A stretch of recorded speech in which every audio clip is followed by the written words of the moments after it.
Ya, Pak Bea Manurung, ini terkait polemik Badan Usaha Milik Daerah DKI Jakarta ini, bagaimana pendapat dari analisis kebijakan publik AKP ini, Pak Budi Manurung? Sejauh ini kan eh, ini tengah menjadi polemik nih di tengah masyarakat nih. Nah, bagaimana tanggapannya? Baik, terima kasih. Pertama-tama, kenalkan saya Direktur Eksekutif dari Analisis Kebijakan Publik bersama rekan saya, Bang Ahmad Gojali Kevin Lubis, sebagai Direktur di Analisis Kebijakan Publik juga. Jadi memang kita menganggap ini terkait BUMD DKI ini cukup prihatin, di mana salah satu direktur utama dari PT Saranajaya itu menjadi tersangka di KPK. Nah, ini tentu menjadi presiden buruk bagi BUMD DKI Jakarta sendiri. Pasalnya selama ini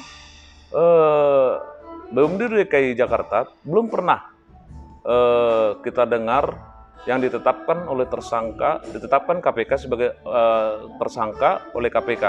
Nah, baru-baru di kepemimpinan Pak Anies, saya yakin Pak Anies dan Pak Reza sebagai gubernur dan wakil gubernur telah melakukan pengawasan secara internal kepada BUMD. Namun sangat disayangkan, sepertinya sesuai dengan kebijakan atau studi kebijakan yang kita lakukan terhadap BUMD, itu peran aktif daripada Dewan Komisaris dalam melakukan pengawasan internal di BUMD ini terkesan lambat dan kurang dalam artian beberapa direksi-direksi daripada BUMD ini tidak menghasilkan bonefit yang baik bagi DKI. Dan terbukti dari 22 BUMD yang menghasilkan mungkin 4 atau 6 BUMD yang dimiliki oleh DKI. Nah, ini menunjukkan bahwa direksi dan Dewan Komisaris dari BUMD DKI itu ada tidak sinkron, atau ada sesuatu hal yang terkesan kurang dalam menghasilkan bagaimana sesuai dengan Undang-Undang Nomor 40 tahun 2007 tentang perusahaan, jelas di sana disebutkan terkait dengan tupoksi daripada direksi dan tupoksi daripada dewan komisaris. Maaf. Nah, ini saya lihat kurang berfungsi total di BUMD DKI, sehingga permasalahan-permasalahan yang timbul di BUMD itu menjadi polemik di masyarakat Jakarta. Nah, polemik ini tentunya bisa dihentikan apabila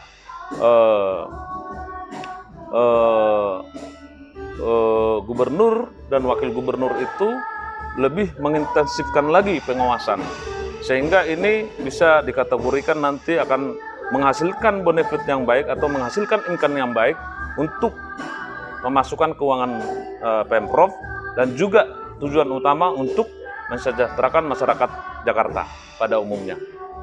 Nah, apakah dengan munculnya kasus ini bisa menjadi pintu masuk bagi Pemprov DKI untuk melakukan evaluasi total dari jajaran direksi dan jajaran pengurus komisaris BUMD itu? Mungkin ada yang emang kurang maksimal atau penempatannya salah atau bagaimana menurut apa ya? Nah, ini Mas, ini justru momentum yang tepat bagi Pak Gubernur dan Pak Wakil Gubernur, Pak Reza Patria dan Pak Anies untuk melakukan rombak total atau perbaikan di BUMD, di direksi dan komisaris di BUMD, di mana penilaiannya jelas. Bisa dibuktikan dengan kajian-kajian. Apabila mungkin gubernur dan wakil gubernur menginginkan data atau kebijakan atau studi yang kita lakukan, kita dengan senang hati akan memberikan data tersebut, sehingga Pak Gubernur dan Pak Wakil Gubernur itu memiliki data yang cukup, minimal ada pertimbangan-pertimbangan bagi beliau untuk melakukan perombakan dan pemilihan ulang terkait dengan direktur utama dan para komisaris supaya pengawasan itu menjadi terkonektif gitu, sehingga hal-hal yang terjadi seperti pada PT Saranajaya itu tidak terulang kembali kemudian hari. Dan yang paling utama adalah untuk menciptakan atau mengkonter pemikiran-pemikiran atau perspektif dari masyarakat selama ini yang terkesan negatif kepada Pak Gubernur dan Pak Wakil Gubernur, itu bisa di-counter oleh Pak Gubernur dan Pak Wakil Gubernur untuk memantapkan daripada BUMD DKI Jakarta ini agar merombak total para direksi dan komisaris di DKI Jakarta sendiri. Nah, ini pintu terbaik saya kira.